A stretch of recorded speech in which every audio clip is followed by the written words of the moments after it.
আসসালামু আলাইকুম everyone. Good morning everybody. So guys, আজকে আমি চলে এসেছি সকাল সকাল আপনাদের সবার সামনে একটা রেসিপি নিয়ে। তো রেসিপিটা হচ্ছে কচুর মুখী, যেটাকে বলি আমরা, ওইটা দিয়ে রান্না করব। তো let's start to the video. আর ভিডিওটা অবশ্যই স্কিপ করবেন না, পুরো ভিডিওটা দেখতে থাকুন আর আমার সাথেই থাকুন। ওকে গাইস, শুরু করে দিলাম। আমি যে মুখিগুলো আনছিলাম এখানে হাফ কেজির মতো আছে। তো হাফ কেজি আমি আজকে রান্না করব। তো এগুলো রান্না করার জন্য আমি সুন্দর করে এগুলোকে কুটে নিচ্ছি। তো গাইস, আমি কিন্তু বেসিক্যালি মানে ছোটোবেলায়, মানে মনে করেন ছোটোবেলায় বলতে আম্মু যখন কী করতেন, এইসব বানাতেন, তখন আমিও শখ করে বসতাম, মানে দুষ্টামি করতাম আর কি। আমার একটা ছোটো দা ছিল, ওইটা দিয়ে। আর এগুলো করার সময় আমার হাতে অনেক বেশি চুলকাতো পড়ে। আমি এই প্রথম মেসে, মানে এইটা ফার্স্ট রান্না করছি। আমি কখনো রান্না করার সাহসই পাই নাই, কারণ আমার অনেক বেশি চুলকাচ্ছে এখনও কন্টিনিউয়াসলি।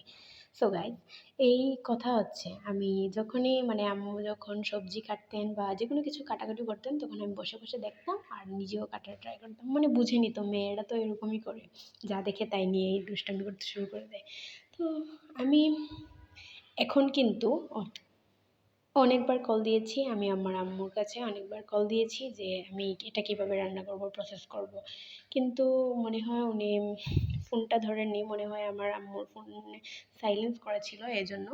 তো আমি পরে চিন্তা করলাম যে না, দেখি অনেকক্ষণ ধরে কল দিলাম তো, আর আমার ক্লাসেও যেতে হবে, সরি ক্লাসে না, কলেজে যেতে হবে।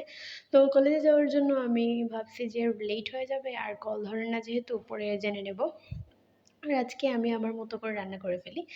তো রান্না করার জন্য আমি তো সব কিছু রেডি করছি আগে থেকে। এখানে হাফ কেজি মুখী রান্না করার জন্য, কাটাকুটি করার জন্য আমার প্রায় মানে 30 থেকে 35 মিনিট সময় লেগেছে। এত লেজি আমি, লেজি না, আমার এই কাটতে এত সময় লেগেছে। তো এরপরে তো কাটাকুটি করলাম, কি আর করার, একাই তো করতে হবে তাই না? মেস লাইফ তো আর কষ্টেরই যায়। সো আমি দেখতেই পাচ্ছেন আমি কেটে নিয়েছি। এরপরে আমি কি করব, ফ্রিজ থেকে মাছগুলা বের করে সুন্দর করে ধুয়ে পরিষ্কার করে রেখে দেবো। এটা কিন্তু ভালো করে বারবার ধুয়ে নিয়েছি, আর লবণ দিয়ে একটু ধুলে ভালো হয়। তো এটা ধোয়ার পর আমি এখানে লবণ দিয়েছি, আর এটা ম্যারিনেট করে একটু সময় রেখে দেবো। লবণ, তারপরে হলুদ, তারপরে মরিচ, ধনিয়ার গুঁড়া, সব কিছু আমি এক এক করে দিয়ে সুন্দর করে ম্যারিনেট করে রেখে দেবো। আর ম্যারিনেট করার সময় একটা জিনিস আমার সাথে হয়, সেটা হচ্ছে নখ আছে না, নখগুলো একদম হলুদ হয়ে যায়, আমার খুবই বাজে লাগে। এখন কলেজে যাব, এইসব নিয়ে তো যাওয়া যায় না, এটা ক্লিন করেই যেতে হবে। তো যাই হোক, আর ম্যারিনেট না করলে তো মাছগুলো খেতে মজা লাগে না। আমাদের মজাও চাই, সুন্দরও চাই, সব কিছুই চাই। নিজের যত্নও তো করতে হবে তাই না? শুধুমাত্র খাওয়া বা পেট পুজো করলে হবে তা নয় তো। এই মাছটা ছিল এই রুই মাছ। এটা বেসিক্যালি বাড়ি থেকে বানানো হয়েছিল আমার জন্য, কারণ মাছ কাটতে বা বাজার করতে অনেক কষ্ট, এজন্য বাড়ি থেকেই নিয়ে আসা হয়। তো গাইস, আমি কিন্তু ম্যারিনেট করে একদিকে রেখে দিয়েছি, তারপরে আমি চুলায় বসিয়ে দিয়েছি কড়াইটা। তো কড়াই বসিয়ে দেওয়ার পর একটু গরম করে নেওয়ার পর আমি এখানে তেল দিয়ে দিচ্ছি। তো তেল দেওয়ার পর অনেকক্ষণ রেখেছি যাতে কড়াইটা সুন্দর করে গরম হয়ে চারদিকে লেগে না যায় মাছটা। এরপরে আমি দিয়ে দিচ্ছি হচ্ছে এক এক করে মাছগুলা। তো গাইস, আমি এখানে কিন্তু সবগুলো মাছ একসঙ্গে দিব না, তাহলে ভেঙে যেতে পারে। এজন্য আমি দু পিস করে রেখে দেবো। আমি যেহেতু একজন মানুষ, তাই আমার জন্য এত কিছু রান্না করার আসলে শেষ হয় না, নষ্ট হয়ে যায়। এজন্য আমি কম কম করেই রান্না করছি। আসলে বাড়ির রান্নাগুলো মিস করি, আমার আম্মুর হাতের রান্নাগুলো অনেক বেশি মিস করছি। আমি কবে যে বাড়িতে যাব আমি সেটাই বুঝতে পারছি না। পুজো আসলে হয়তো বা যেতে পারবো, বন্ধ হলে। এর আগে তো আর যেতে পারছি না। তো আমি একদিকে মাছগুলো সাইড করে রেখে দেব। আর এই তো ভাজি হয়ে গিয়েছে, এগুলোকে তেল থেকে তুলে নিয়ে আমি বাকি যে আরও আছে মাছগুলো, এগুলো দিয়ে দিব।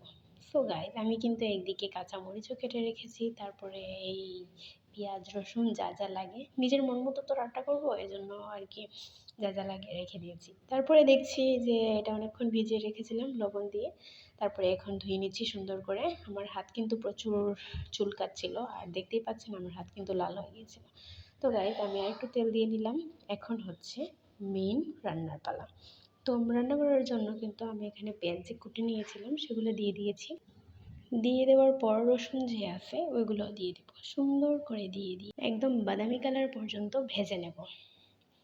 তো ভেজে নেওয়ার পর হচ্ছে আমি এখানে একটা বাটি নিয়ে নিয়েছি, বাটিতে সুন্দর করে মশলাগুলো মানে লিকুইড করে রাখবো যাতে মশলাগুলো তেলে দিলে পুড়ে না যায়। তো এখানে ধনিয়ার গুঁড়া, তারপরে মরিচের গুঁড়া, হলুদের গুঁড়া, লবণ, এই 4টা পদই আছে, এগুলো দিয়ে দিব। দিয়ে আমি একটু পানি দিয়ে নাড়াচাড়া দিয়ে রেখে দেবো। তারপরে আমি এখানে দিয়ে দিব।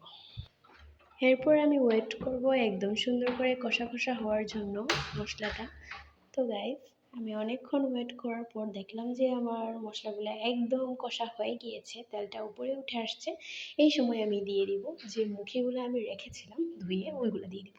তো গাইস, আমি এখানে দিয়ে দিয়েছি, সুন্দর করে নেড়ে চেড়ে দিয়ে তারপর আমি ঢাকনা দিয়ে, ঢাকনা না, সরি, আমি এটা এক্সচেঞ্জ করে নেব, কারণ এখানে ছোটো হয়ে যায়, সুন্দর করে নাড়াচাড়া করা যাবে না, রান্না করা যাবে না, তাই আমি এক্সচেঞ্জ করে একটা পাতিলে নিয়ে নিয়েছি। তো গাইস, এরপরে আমি সুন্দর করে ঢাকনা দিয়ে রেখে দেব একদম মুখিটা যাতে সিদ্ধ হয়ে আসে এতটুকু পর্যন্ত। দেন হচ্ছে আমি কিছুক্ষণ পর 10 থেকে 5 মিনিট পর আমি রেখে দেব এই মাছ আছে না, মাছ, তারপরে হচ্ছে কাঁচামরিচ যেগুলো আছে এগুলো দিয়ে সুন্দর করে ঢেকে দেব। এরপরে আমি মেইন প্রসেসে কিছুক্ষণ রেখে দিয়ে দেখলাম যে আমার তরকারি হয়ে আসছে। এই ছিল আজকের রেসিপি। আপনাদের কাছে কেমন লেগেছে? ভালো লাগলে অবশ্যই কমেন্ট করে জানাবেন। আর আল্লাহ হাফেজ, আসসালামু আলাইকুম।